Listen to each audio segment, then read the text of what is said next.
Shalom Bapak Ibu Saudara sekalian, perkenalkan nama saya Monika Astari Manurung.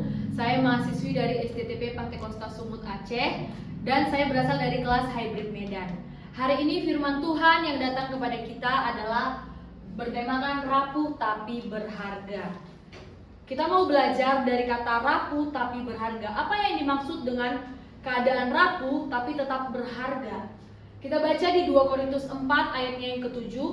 Tetapi harta ini kami punyai dalam bejana tanah liat, supaya nyata bahwa kekuatan yang melimpah-limpah itu berasal dari Allah, bukan dari dalam diri kami. Nah, pernyataan ini dikeluarkan oleh Rasul Paulus kepada jemaatnya di Korintus.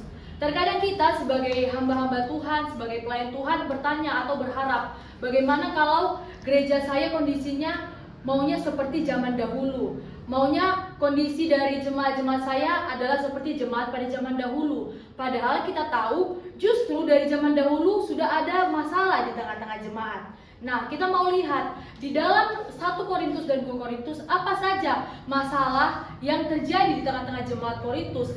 Sampai pada akhirnya Rasul Paulus menuliskan surat kepada jemaat-jemaat yang ada. Saya bisa rangkum ke dalam 3 masalahnya. Yang pertama, pada saat kepemimpinan Paulus, mereka meragukan kepemimpinan Paulus karena keadaannya yang miskin. Jadi Rasul Paulus ini adalah rasul yang sangat takut akan Tuhan, tetapi di tengah-tengah keadaannya ketika dia melayani Tuhan, didapati bahwa dia hartanya tidak bertambah banyak.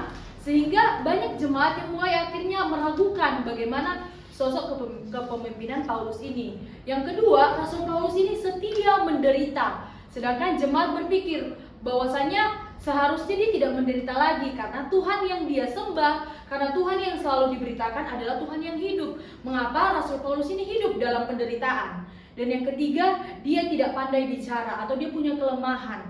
Jadi dalam segala keterbatasannya, maka masyarakat atau jemaat-jemaat yang ada di Korintus itu meragukan bagaimana sebenarnya sosok Paulus itu. Kemudian di ayat yang kita baca tadi, tetapi Paulus berkata, harta ini kami punyai dalam bejana tanah liat, supaya nyata. Harta yang dimaksud adalah Injil. Harta yang dimaksud itu adalah Injil. Jadi Paulus berkata bahwa harta itu, bahwa Injil itu dipunyai di dalam bejana tanah liat. Kita bisa lihat di ayatnya 2 Korintus 4 ayatnya yang kelima. Sebab bukan diri kami yang kami beritakan, kata Paulus.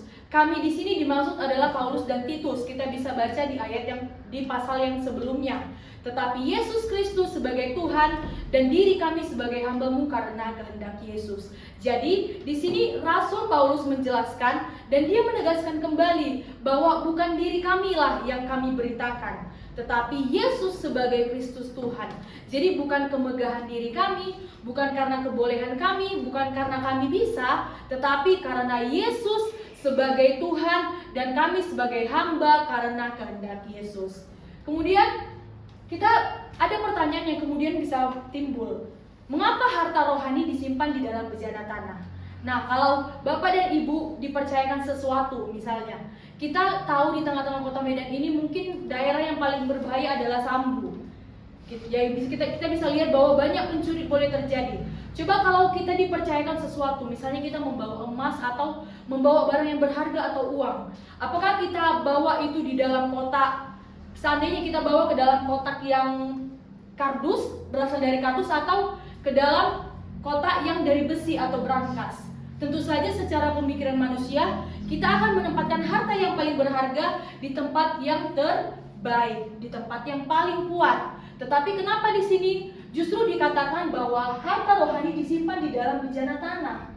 Padahal tanah kita tahu adalah sesuatu yang rapuh, yang mudah hancur. Tapi kenapa Tuhan menyatakan bahwa harta itu disimpan di dalam tanah, bahwa Injil itu disimpan di dalam tanah? Kita bisa lihat. Nah, di sini adalah proses pembuatan bejana tanah. Nah, kita tahu bersama Bapak dan Ibu bagaimana bejana tanah dibuat dari tanah yang tidak punya apa-apa. Jadi pertama, dia akan dicari tanah liat dari suatu tempat. Kemudian tanah itu dibentuk. Dibentuk dalam proses pembentukan itu ada namanya diputar, digulung, dipilin. Nah, proses yang terjadi dalam pembentukan ini menghasilkan sesuatu yang bisa dibentuk. Jadi tanah itu dibentuk, diproses supaya dia membuat atau berwujud seperti ini nanti akhirnya. Tetapi apa yang dia alami sebelum dia menjadi sesuatu yang indah? Dia akan dibentuk, ketika dibentuk dia akan retak, kemudian akan dihancurkan ulang supaya menghasilkan sesuatu yang demikian indahnya. Tidak cukup saja sampai dibentuk, dipilih, dihancurkan, dibentuk ulang, tetapi dia akan dijemur. Proses penjemurannya itu memakan waktu 1-3 hari. Nah, tujuannya dijemur supaya tidak retak saat dibakar. Nah, ketika kita berpikir, oh dia sudah dijemur berarti sudah cukup kuat. Ternyata tidak, Bapak Ibu. Bejana itu harus dibakar, dimasukkan ke dalam perapian yang menyala-nyala. Perapian itu akan berlangsung selama 12 jam dengan suhu 600 sampai 1400 derajat Celcius. Sedangkan kita saja sebagai manusia cuma punya suhu tubuh kita itu 36 derajat Celcius. Bayangkan 600 derajat Celcius harus dilalui bejana ini supaya dia menjadi bejana yang kuat. Lalu ada proses terakhir yaitu penyempurnaan. Penyempurnaan ini boleh mempoles kembali, memberi warna sehingga dia menjadi bentuk yang indah. Nah, ada begitu banyak proses yang boleh dilalui. Dari tanah yang kosong, dibentuk, dijemur, dibakar, sampai dia menghasilkan sesuatu yang begitu indah. Nah, apa yang bisa kita dapat? Yang pertama, proses itu memberikan kekuatan. Terkadang di dalam hidup ini kita sebagai hamba Tuhan itu kita tidak sadar bahwa ternyata proses yang kita alami di dalam hidup ini memberikan kita kekuatan untuk bertahan. Coba Bapak dan Ibu yang ada di tempat ini, jemaat-jemaat Tuhan yang ada, coba berpikir, proses apa yang pernah kita lalui sampai kita berada di titik ini? Jika bukan karena proses itu, mungkin kita bukan menjadi pribadi yang sekuat saat ini. Mungkin kita tidak menjadi siapa kita yang sekarang. Mungkin saya yang bernama Monica tidak akan menjadi seperti saya sekarang kalau tanpa proses yang pernah saya alami. Saya percaya Bapak Ibu di sini semuanya pernah mengalami kesulitan. Di tengah-tengah pelayanan kita, di tengah-tengah keluarga, badai apa yang pernah kita alami. Tapi percayalah ketika saya masih bisa lihat Bapak dan Ibu jemaat Tuhan yang ada di tempat ini, itu pasti karena ada kekuatan daripada Tuhan. Yang kedua, kekuatan itu berasal dari Allah.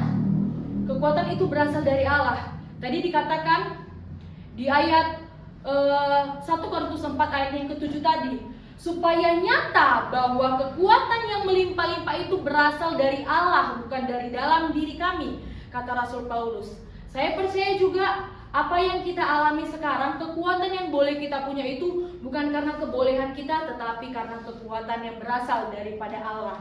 Yang ketiga, Tuhan memakai siapa yang mau, bukan siapa yang bisa. Terlalu banyak tokoh Alkitab yang boleh kita lihat, yang boleh kita pelajari, bahwa Tuhan tidak peduli siapa sebenarnya kita di masa lalu, apa yang pernah kita lakukan di masa lalu, atau serapuh apa diri kita. Seperti bejana yang siap dibentuk, demikianlah hidup kita begitu berharganya di mata Tuhan. Tuhan memakai siapa yang mau dibentuk seperti bejana yang berasal dari tanah liat. Tuhan mau pakai siapa yang mau dibentuk, bukan siapa yang bisa.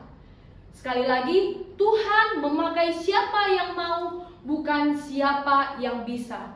Bukan karena kebolehan kita, Bapak dan Ibu Saudara, bukan karena apa yang bisa kita punya, tetapi ketika kita mau memberikan hati kita, hidup kita untuk diisi oleh harta, untuk diisi oleh Injil daripada firman Tuhan, maka Tuhan akan memakai setiap kehidupan kita. Yang terakhir kita boleh baca bersama-sama. It is not about you, but what's inside you. Bukan tentang apa kita, bukan tentang siapa kita, bukan tentang kebolehan kita, tetapi siapa yang ada di dalam hati kita. Nah, firman yang ada di dalam hati kita, ketika dia diisi di dalam hati kita, maka hati kita itu akan menjadi hati yang siap bertumbuh, bahkan memenangkan banyak jiwa.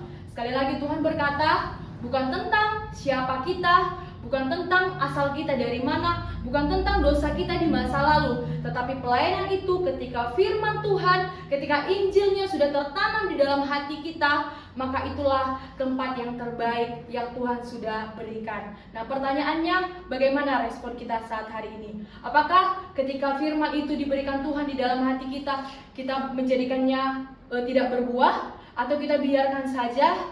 Nah, mari Bapak Ibu, ketika mendengarkan firman ini, mari renungkan kembali setiap kehidupan kita, bahwa saat ini Tuhan berkata, kamu itu berharga. Tadi temanya berkata, kita itu adalah makhluk yang rapuh, tapi kita tetap makhluk yang berharga di mata Tuhan. It is not about you, but what's inside you. Sekian dan terima kasih. Tuhan Yesus memberkati.